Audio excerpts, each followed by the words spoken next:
ਤਾਂ monsoon session ਦੇ 6ਵੇਂ ਦਿਨ ਸਦਨ ਦੇ ਵਿੱਚ ਹੰਗਾਮਾ ਜਾਰੀ ਹੈ। ਲੋਕ ਸਭਾ ਦੇ ਵਿੱਚ ਜ਼ਬਰਦਸਤ ਹੰਗਾਮਾ ਦੇਖਣ ਨੂੰ ਮਿਲਿਆ। ਜਿਵੇਂ ਲੋਕ ਸਭਾ ਦੇ ਸਪੀਕਰ ਜੋ ਨੇ ਉਹ ਬਿਰਲਾ ਜੋ ਨੇ ਉਹ ਕਿਸ ਤਰੀਕੇ ਦੇ ਨਾਲ ਜਦੋਂ ਦੱਸ ਰਹੇ ਸੀ ਕਿ ਜਿਹੜੇ ਹੰਗਾਮਾ ਕਰਨਗੇ ਉਹਨਾਂ ਤੇ ਕਾਰਵਾਈ ਹੋਏਗੀ, ਤਾਂ ਉਸ ਤੋਂ ਬਾਅਦ ਉਹਨਾਂ ਦੇ ਵੱਲੋਂ 12 ਵਜੇ ਤੱਕ सदन की कार्रवाई नूं स्थगित कर दिता गया है। विरोधी धिरां दे सांसदां दे वल्लों सदन दे विच हंगामा किया गया। स्पीकर दे वल्लों नारेबाजी करन वाले सांसदां नूं चेतावनी भी दी गई कि जेकर हंगामा किया तो कार्रवाई होएगी। 12 बजे तक लोक सभा की कार्रवाई नूं मुलतवी कर दिता गया है। हंगामे दे नाल अज 6वें दिन लोक सभा दी जो कार्रवाई है शुरू हुई।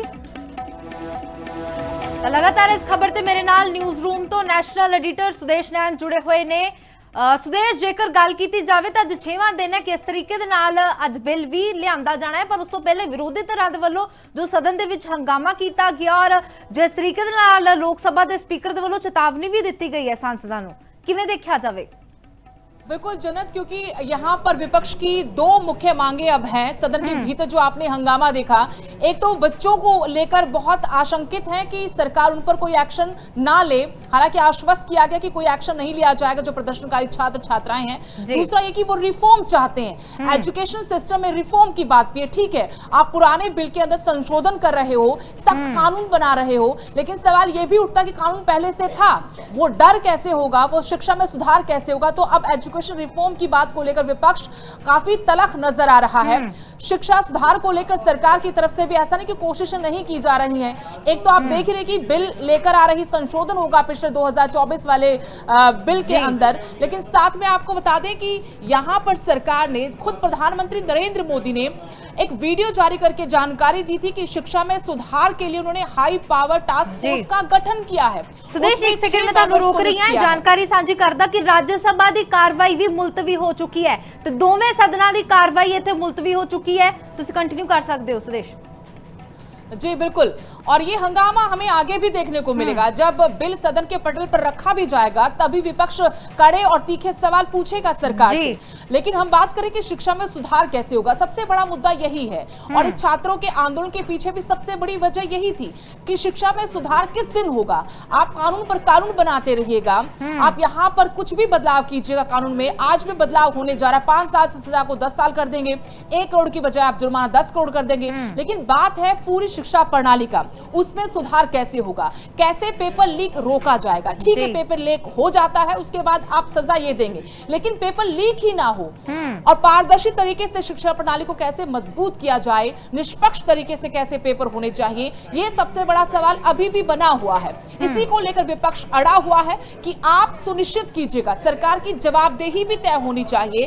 अगर एनटीए यहां पर है पेपर लेने के लिए, तो एनटीए में कौन लोग हैं, और जो शिक्षा मंत्री उनकी भी जवाबदेही होनी चाहिए। बात जवाबदेही पर, अकाउंटेबिलिटी पर आकर रुक गई है। और जैसा आप देख रहे हैं कि चाहे लोकसभा हो राज्यसभा, दोनों जो क्या हंगामा हो रहा है, अभी बिल को पटल पर रखा जाना है, तो सबसे बड़ी डिमांड यही है विपक्ष की भी कि आप शिक्षा में व्यापक सुधार करें। आपने देखा होगा कि बहुत बड़ी तादाद में आज भी संसद भवन के बाहर तख्तियां लेकर लोग पहुंचे हुए हैं, वो भी रिफॉर्म की बात कर रहे हैं। तो अगला सबसे महत्वपूर्ण जो पड़ाव होगा इस देश में, ठीक है, आपने शिक्षा मंत्री का इस्तीफा करवा दिया है, लंबे संघर्ष के बाद, प्रदर्शन के बाद ही सही, लेकिन शिक्षा मंत्री धर्मेंद्र प्रधान इस्तीफा दे चुके हैं। लेकिन अब अगला सवाल यही है कि जवाबदेही के साथ साथ आप व्यापक स्तर पर शिक्षा में सुधार करें, ताकि आगे फिर किसी भी छात्र को सड़क पर उतरकर अपने अधिकारों की लड़ाई ना लड़नी पड़े।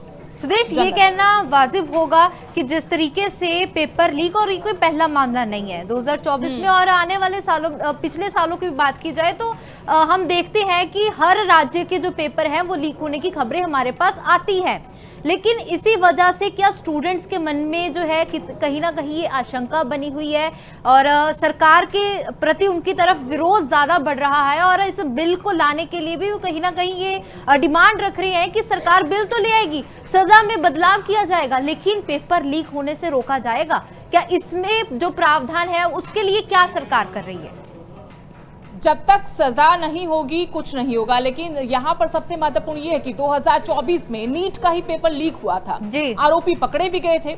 अब उनमें से कितने लोगों को सजा हुई, सरकार एक का भी नाम नहीं ले पाएगी। सवाल यही अकाउंटेबिलिटी का सवाल है, सवाल एजुकेशन रिफॉर्म का है कि पेपर लीक, मान लीजिए अगर पेपर लीक आगे इस कानून के बाद भी हो जाता है तो सबसे पहले उसको साबित करना पड़ेगा कि दोषी कौन है। लेकिन वहां पर सबूतों के अभाव में 2024 के जितने आरोपी थे वो आज खुली हवा में सांस ले रहे हैं। सरकार भले ही कहे कि जो इस बार के भी जो आरोपी हैं या पुराने जो आरोपी हैं वो जेलों में सड़ रहे हैं, लेकिन एक का नाम बताने को भी सरकार अगर राजी हो तो यहाँ सबसे बड़ा सवाल अकाउंटेबिलिटी का ही है कि लोगों, जब भी नीट का पेपर लीक हुआ 2024 में या फिर 2026 में, बात यह है कि किसने पेपर लीक करवाया, कौन वो असल में दोषी लोग हैं, क्या पूरा सिस्टम करप्ट हो चुका है। कोई एक कर्मचारी के ऊपर सर माथे पर आरोप लगाकर आप अपनी जवाबदेही से नहीं बच सकते। और सवाल ये भी है कि अगर आपने 4 लोगों को पकड़ लिया है, क्या उनको सजा हुई है, वो बेल पर बाहर आ जाते हैं, लंबे केस चलते हैं। इसको लेकर सरकार जवाब देती है कि इस बार जो हम पिछले कानून में संशोधन करने जा रहे हैं उसमें बकायदा प्रावधान रहेगा कि 2 महीने के अंदर अंदर आपको सुनवाई खत्म करनी होगी जी, और 3 महीने के अंदर आपको इस पूरे मामले पर फैसला सुनाना होगा। अगर किसी विशेष मामले में आपको लगे कि टास्क फोर्स बननी चाहिए तो टास्क फोर्स का भी प्रावधान है।